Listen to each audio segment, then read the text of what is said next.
It's update time on the 1971 Mustang convertible with the 347 stroker. We got to get this finished up, out on the road, see how it rips, and then delivered to its owner in Massachusetts.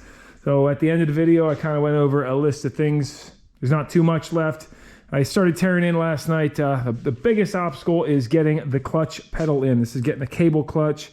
So I got to put a speedo cable in anyway, so I took the cluster out. I'll plug a couple pictures in, but you underneath here, there's a steel plate that's for the brake pedal support or clutch if you have that. Scott Drake sells a kit to be able to, install a clutch into this. So welded the washers on for that, got it all lined up right, and cut down the brake pedal to be able to put the shorter pad on there so the clutch doesn't hit the big old automatic transmission brake pedal. And now I've got the modified bracket reinstalled. You see that plate that says MDL, that's where the clutch cable is going to come up through and attach to there. I think that's an upgraded part from what they used to use, because apparently people were saying it was flexible and weak. That thing looks pretty heavy duty. So I'm going to work on getting this buttoned up, get the cable routed, and we will have a clutch. And a little while later, here's a look at the final installation. It actually feels pretty good for a cable clutch. And one of the other options to go with is a hydraulic kit for this, and I think the master cylinder gets mounted up here inside on top of the pedal. But going with this cable system definitely beats dealing with the Z-bar. Here's a look at it up top, and you see, I guess if we just pulled the cluster out, I suppose you could install this without removing the piece from the car, this big plate. But it made it easier to do it on the bench and not catch the car on fire, And the clutch cable comes out right by the steering shaft. Put the support right here, and the cable itself actually moves in and out. If you guys know, most T5 clutch cables on like a 86 Mustang, they come in from the front, and of course with the long tubes you wouldn't be able to get that at all. This one goes in the opposite way, and then you have this aluminum nut up on the front, and I still got to do a final adjustment and tighten this down. But kind of a cool design. Now the lock nut that I'm spinning with my finger right now, they actually showed that in the instructions to go on the inside, but I thought it would be better on the outside. That way, if you want to do a clutch adjustment down here, you can without taking the steel cover off. Now, it's important to keep this cable away from the exhaust, but also not super tight against the body where it can't move, because as you push the clutch in and out, again, this cable is going in and out of this housing just a touch. There's actually a plastic bushing right here that keeps that from chafing against the steel. I also went ahead and put our new longer speedometer cable, and then finished up with the rear brake hoses. This is what I came up with. You can't run the steel lines directly to these calipers unless there's an adapter I don't know about. Sure there is. So I just got some rubber hoses that come with these little weld-on brackets. So ran those, weld them onto the housing, stainless steel line, and same deal on the other side.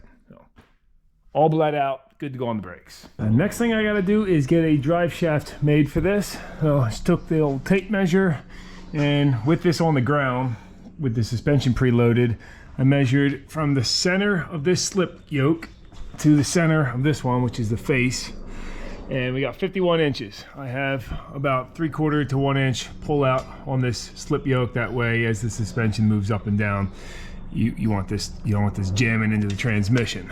You can see on the old drive shaft, which is, this came off an automatic. You can see that had about a thumb's width of pull out on it, and this one came out of my 3-speed, and that had this probably 1.25 inch, 3.5 inches. I don't know how well you can see the rust patched through the plastic, but that's where the end of the seal was riding before.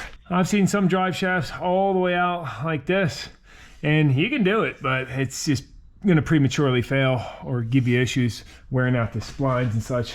Not the proper way, but if you just threw one in there to get by, you could. As in, you had like an old shaft laying around that worked.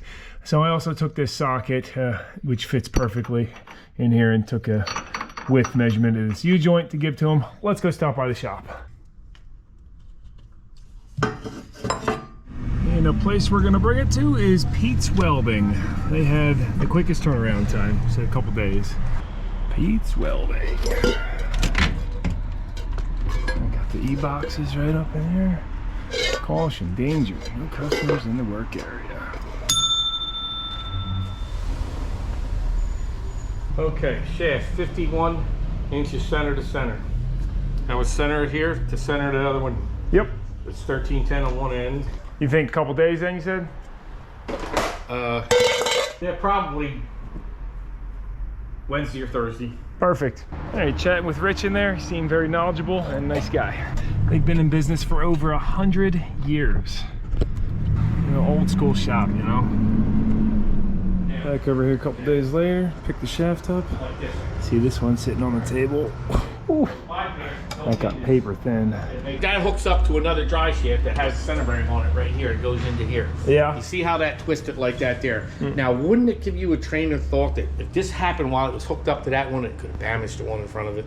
I would think the other one's just as rotted if this one's this rotted. Well, but even it usually just tweaks it or something like that, okay? And then I will heat shrink the tube and stuff to get it back straight if it's not too bad.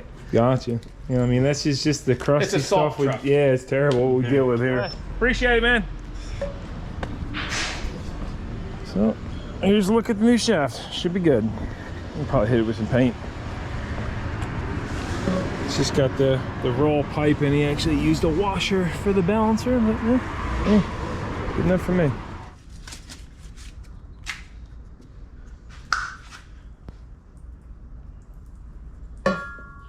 Showing her up with some black paint, nice and fresh. Darn,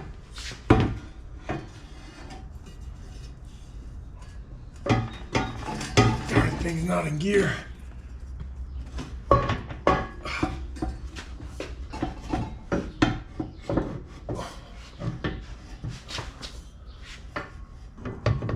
Oh, you gotta be kidding me. We got problems, guys. That's not the right size U-joint. Which, I don't know how that happened, because I literally put this socket in here, and that is the perfect, most snug fit there can be. I handed this to him, I said, this is the size. And these are close, but bigger. We got 1 and 120 thousandths, and these are 1 and 188 thousandths.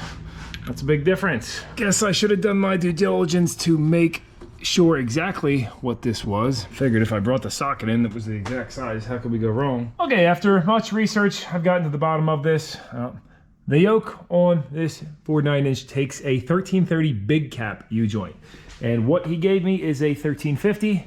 As you can see, you know, this very close. These are 1 3/16, so this is 1 1/8, which is, you know, what I handed to him, but I guess he kind of eyeballed it and said it must be a 1350.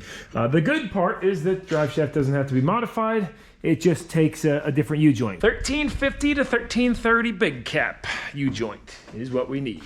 Good news is the mailman today brought this spacer that took a week to come, so we can get the pulley, fan, belt, all that good stuff on.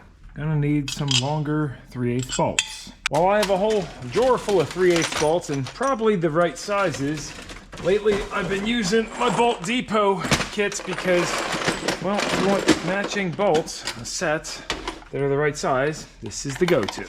You get these grade 8s. Perfect.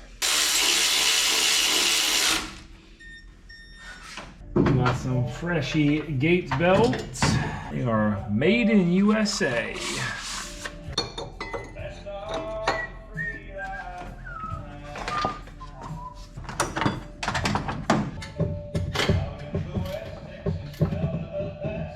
That all bolted up nicely. A little bit of modification to use the factory fan shroud. It's a little big. You see it sticking up on the top, but it's got 4 bolts with nylock nuts on them. Belt alignment good. Had to cut the stud on the battery because that was hitting coming too close to the rad. Like these Autolite radiator hoses seem like real good quality. We can fill this baby up now.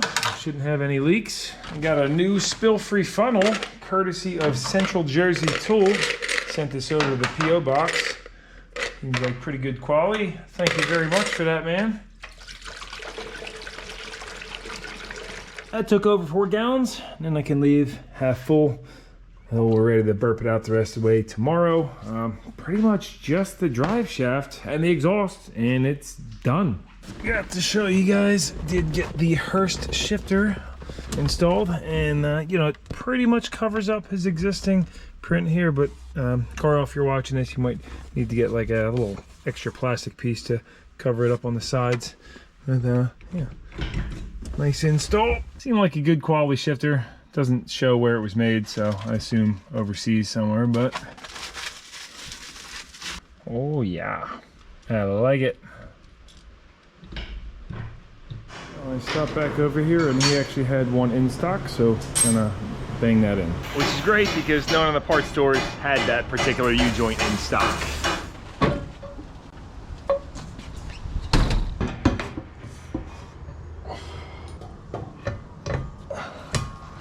Yes, perfect fit.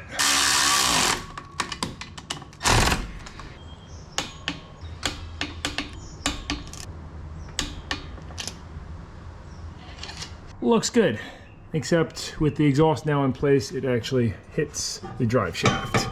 I have these just kind of sticking in to the long tube header collectors. So that way, you know, we have a little bit of noise. I'll see how it sounds. I can't run this full open header on the street because, yeah, no, I don't want to piss everybody off in the town.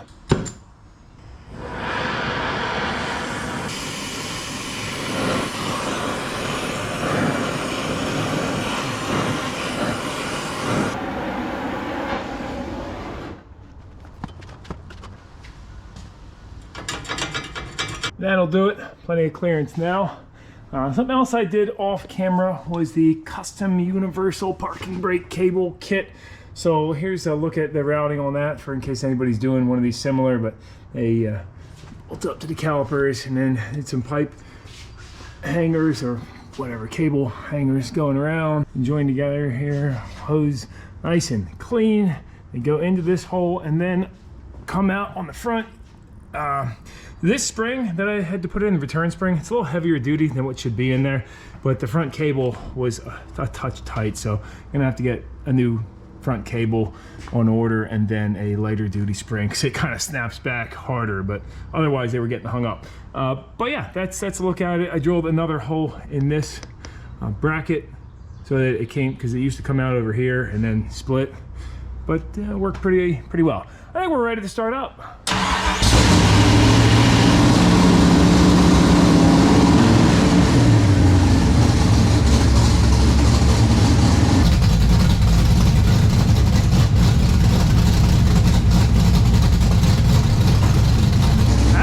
Pretty good like that, at idle anyway.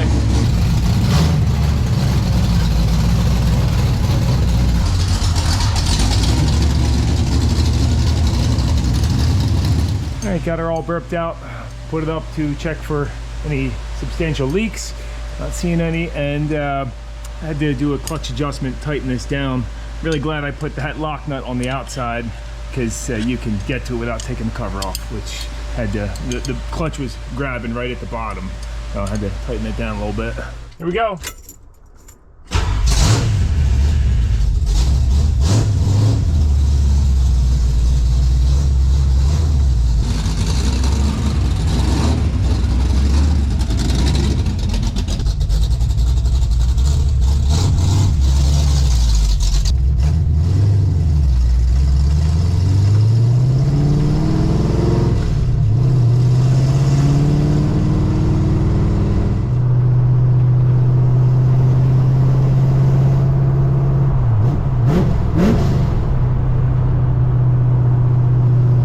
That premium 93, 10-to-1 compression. She's just about empty, 10 gallons now.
good little shakedown run. Whole town could hear this thing ripping. Next is gonna be wheels. That's right. So he did get a new set of rims, and I know in the first video a lot of people hated these. They said they look like a mid-90s truck rim. And I left these on because he told me to go do some burnouts and donuts and just shred these up. These tires, they might look nice, but they actually have a bunch of dry rot starting on them too. But I decided against that because I don't want to damage, you know, this vehicle. It's not mine. If it's my own, you guys know I beat on stuff, I break it. It's not a big deal. We can fix it. But in this case, don't want nothing like that happening. So what do you guys think of these? Alloy 15-inch replica wheels. They're not steelies. You got some white wall, BF Goodrich, and I am digging these. Might have to get a set for my 67 too.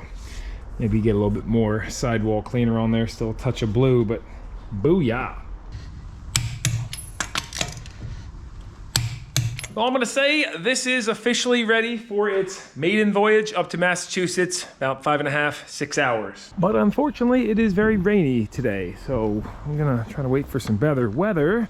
A little side detour today. I'm gonna take the tow truck over North Jersey to go pick up a CJ7 that hasn't ran in 10 or 15 years, the guy said, and it's not far off from scrap value. So go pick that thing up, and you know, worst case, you use it for at least parts. For this CJ7, which you guys might recognize from a previous video, doing the rod bearings in it right now, and a bunch of other love it's getting. But you know, I got no top for it, so the one we're getting, it's got a bunch of good usable parts, including a 304 V8. Who knows, maybe we'll just use that instead of doing the head gasket and such on this one.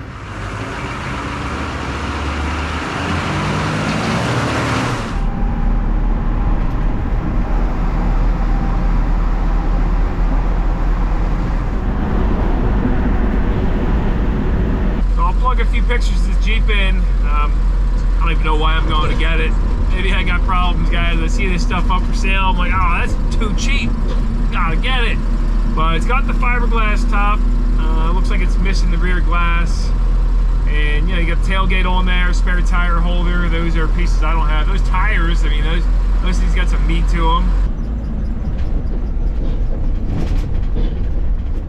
Big American flag.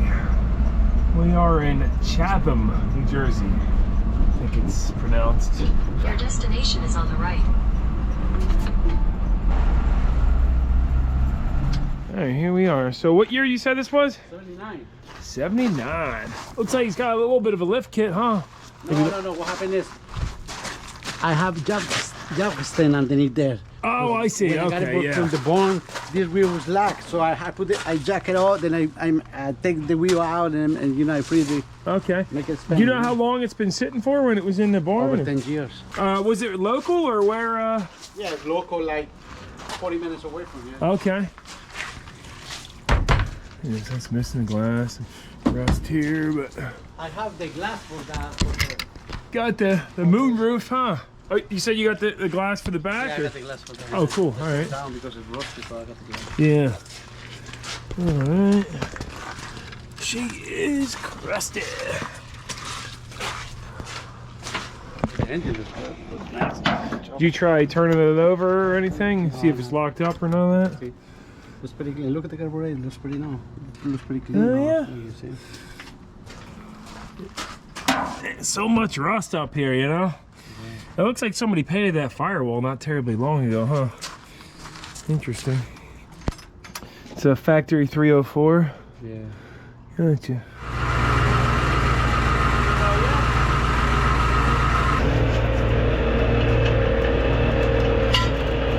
Renegade.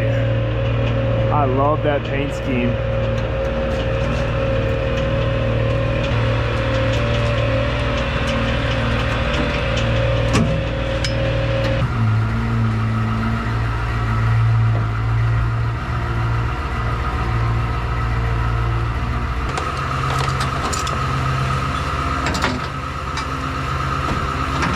Locked and loaded, 2 chains on the back, probably throw one more strap on the front there, not rely on the winch. But he said he's got a shop here, he works on all sorts of Jeeps, so that was just kind of a when he took a few parts off. But oh, it's like a lake here, holy smokes. Yeah, you got the Jeep shop, man. I can see you know your Jeep stuff. What's the LS in there? Yeah, let's compressor, yeah. 5.3 or? Yeah, 5.3. Nice. That's gonna be a fun ripper. Wow. Yeah, it's, everybody hates on people for putting these LSs and everything, but it's such a good engine. And if you look at the lower end of them, I mean, they're so well built. You know, it's like it's perfect and everything. You see? Yeah. All right, back on the road we go. Hector, real nice guy. And I just noticed as we were walking out, 4-door custom Jeep. Look at that thing. This guy's got so many Jeeps. It's crazy. It's I was like, why do you hold on to this one too? He said the landlord's kind of been clenching down on him about space. So I had to let some stuff go, but man, it's just a matching pair right here. The K30 with an old rusty old Renegade. Oh yeah, kind of a special Jeep too, you know, with the 304.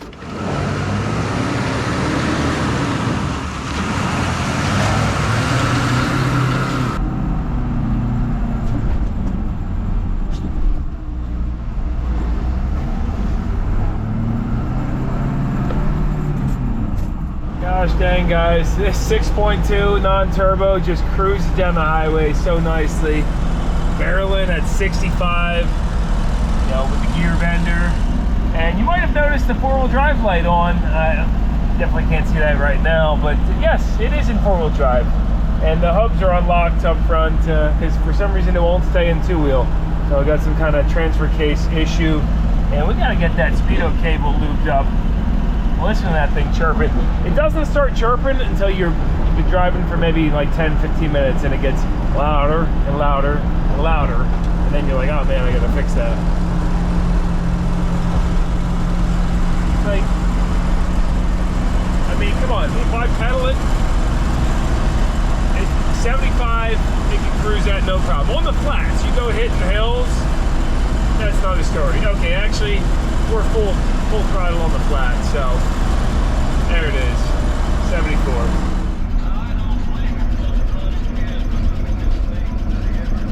Well, the old K30 rollback did great last night. That was like a 3-hour round trip, cruising 75. And every time I drive it, of course, I'm like, oh, I gotta fix this or that. I noticed last night on the highway, the intake is pretty loud, so the setup the guy had in here, you know, it's I want to get the snorkel hooked back up so that keeps it quiet, and just tightening up a few other odds and ends, but she hasn't ate a drop of coolant or oil yet. I did get a new grill for this, so I think I'm going to put that on right now, because, you know, this thing is just kind of ruins the look of the truck a little bit. You know, I don't know if you saw it inside yesterday, but I did get a 3-inch straight pipe stack that I'm going to be putting on. I think I'll mount it behind the sleeper and do an electronic valve, because I just love how quiet this thing is. But it'll be nice to have the option to make her sound rowdy. Now, I mentioned last night about the 4-wheel drive light on. So that, yeah, for some reason with this transfer case in 2 high, it rattles and makes a bunch of noise. So I've just been leaving it in 4 high with the hubs unlocked. Front propeller shaft, drive shaft is getting it's getting a workout, but just got to make sure not to lock those hubs and mistakenly use the gear bender, because that would be a bad day. This switch is fine, but it's just, it's all rattly. But anyway, let's get this grill mounted up. This is an aftermarket unit, because I didn't have, it's hard to find square bodies at the junkyards around here. Otherwise, I would have just grabbed the used one. I don't know, seems pretty good quality. And I guess I reused the existing stainless piece there. As far as the Renegade, you know, this was going to be just a parts Jeep, but now that I'm seeing it, I think I'm gonna do a will it run and wheel video on it, because it'd just be a shame to chop her all up. I mean, it is a really, really rusty body. Got the old groundhog tires. These are kind of cool.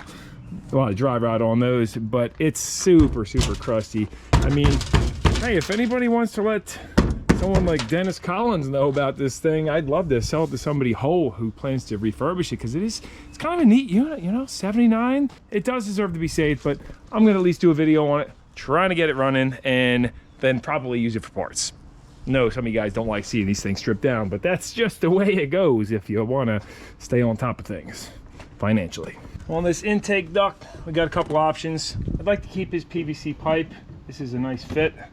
It's just not proper execution over here. I got the, I think this is all Fox Body Mustang intake boot. That'll fit and we could flex it in. Or I got this off of, I think the wet bike this came off. Maybe a jet ski. And, ooh, actually that's a perfect fit. So then, yeah, we'll just cut it here, keep that pipe, and this will be our new elbow. And I can keep this duct for a future project. Keeping old hoses really comes in handy.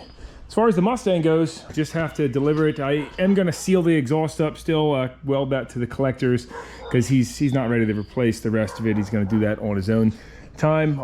And instead of driving this all the way up to Boston, 5.5 hours, gonna be just bringing it to like just north of Manhattan. There's a Target we're gonna meet at, and he's bringing a trailer. So that'll be like an hour and 45-minute drive doing that Sunday. Hopefully it goes smooth.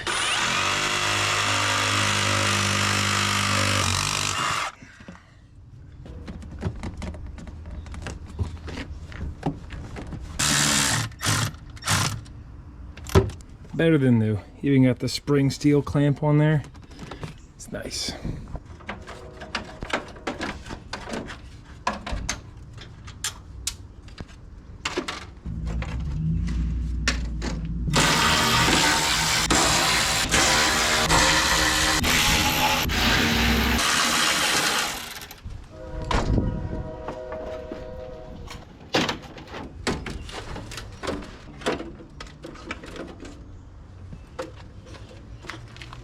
Be a good idea to replace the headlights right now, but if you're not, at least come in and spray all the rusted screws so it's easier to deal with that in the future. I think I'm going to get rid of this jump box for the jumper cables, because I don't want to cut open the new grill, and I don't mind popping the hood to jump a vehicle. Plus it's all sorts of crusty in there, falling apart. More of a fire hazard than anything.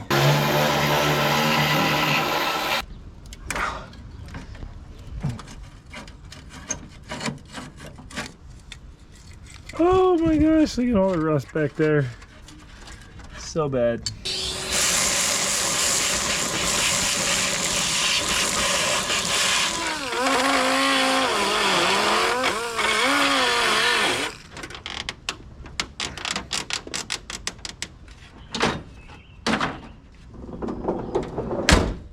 That looks so much better. And you know, review on this piece, the eBay unit. Not perfect fit, but for the price, I like it. And now I gotta lubricate the speedometer cable and get this bezel put back on.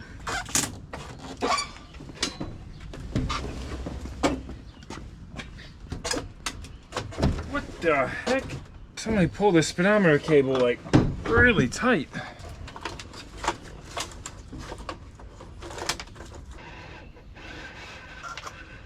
Hopefully I'll be able to get that back in. I think the noise is just a dry speedometer cable. I'll lube this up with some heavy oil, slide it back in, good to go. And it's all back together, looking much nicer. Get the water and fuel and the glow plug light now. And even got the radio working. Only one speaker, but operates.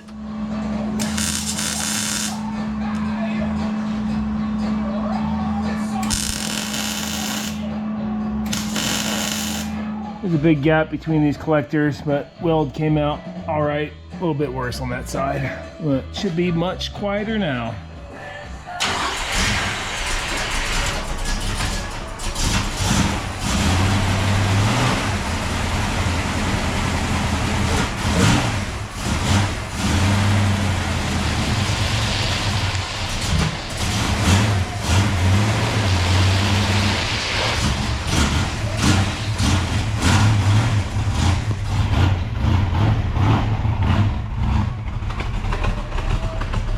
Okay, that sounds absolutely horrible.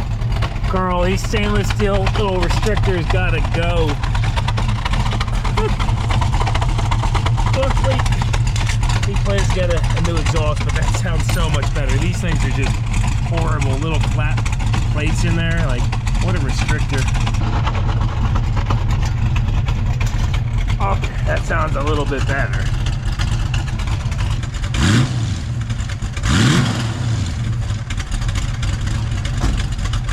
I like that. And then up front, all you can hear is the rat-a-tat-tat on those long tube headers. Those thing is running great. Just double check the timing. We got 18 degrees base timing with the vacuum disconnected. And full vacuum at the distributor, we're at 34 degrees.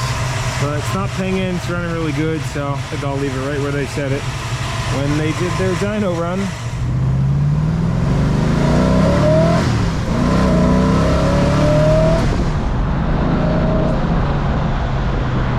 Oh, good morning.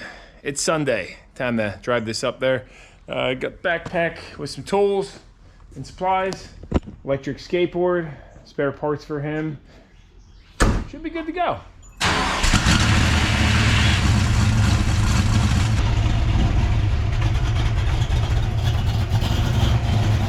Grab myself a coffee, a little breakfast, and I can just cruise.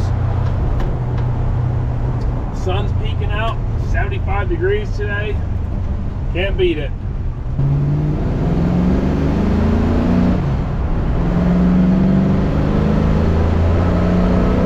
This thing is loud going down the highway. These windows just do not seal properly. It's almost better if you crack them down a touch. But can't beat having this T5, the overdrive, 82 mile an hour, just cruising right along. This thing could benefit from a taller gear set, like 355s or 373s if you want to go race car mode. But I mean, having the 325s in the Outback, it's nice. The gearing's perfect the way it is, especially if you just want a nice cruiser. I don't even know if you guys can hear me or not. As she gets up to 100, no problem at all. I think the suspension could use a little bit, I don't know, be a little stiffer, maybe alignment. Passing Newark Liberty Airport. I don't think I've ever passed here and not seen a plane landing or taking off. In this case, no exception. You can see Manhattan off in the distance. No traffic so far. Oh, this is nice. Who knows where that water's coming from. Good thing I didn't put the top down. I was thinking about doing it too when we were in traffic. Oh, that would have been terrible. You know, this is why I don't drive nice cars.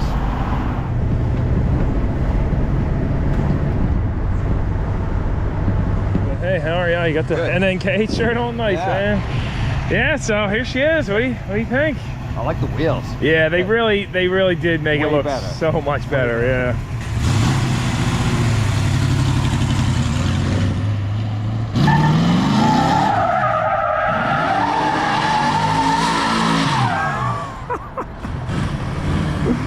He's a nut. All right, then let's load it up when we go. Yeah, right. Man, those fresh tires, just laid some rubber real You quick. gotta break those in. Yeah, yep. So that's the end of the 71 Mustang. It's now time to skateboard back home. Probably get the train. Carl, again, pleasure, dude. Appreciate it. And yeah, hopefully you have as much fun with it as you anticipated. I think so. You just made my dreams come true, man. Heck yeah. All right. It's taking me till next year to get this done. Yeah. Awesome. Well, safe travels back home, and yeah, I'll see ya. You can see off in the distance where we gotta go, Midtown Manhattan, New York Penn Station. Well, probably like, I don't know, 13, 14 miles, I'd guess. Luckily, we got a full charge on the e-skateboard, Meepo City Rider. Shouldn't be a problem. Be able to take some nice paths along the way, I think. Crossing over the Harlem River. Remember years ago, me and my buddy Rich took jet skis around the entire Manhattan. It was cool. A lot of trash in the river though. I mean, right now it looks, I mean, just brown, but I remember there was like a ton of floating nasty stuff. Well, we could just hop on the train, but yeah, what fun would that be?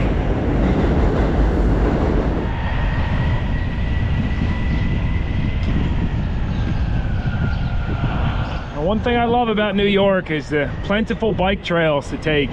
When you're just cruising along the Hudson, you can take this all the way down to where we gotta go. Get closer to the GW.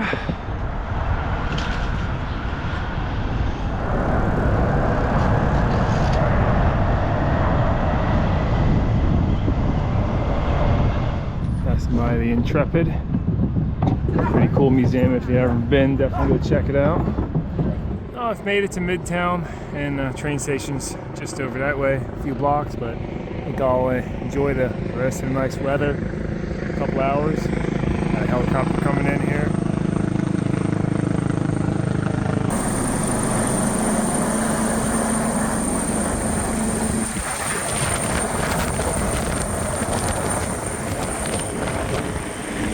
That prop wash is something else with the salt water. Heck yeah.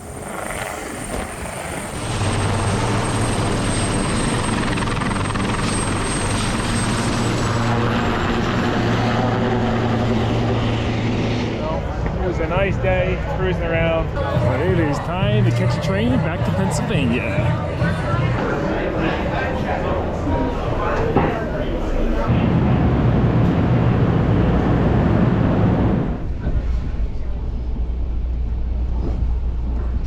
Well, that'll wrap this adventure up, guys. I appreciate you tuning in. You know, it's kind of some random stuff along the way, but hopefully you enjoyed it, and I hope to see you in another one very soon. No nonsense, know how.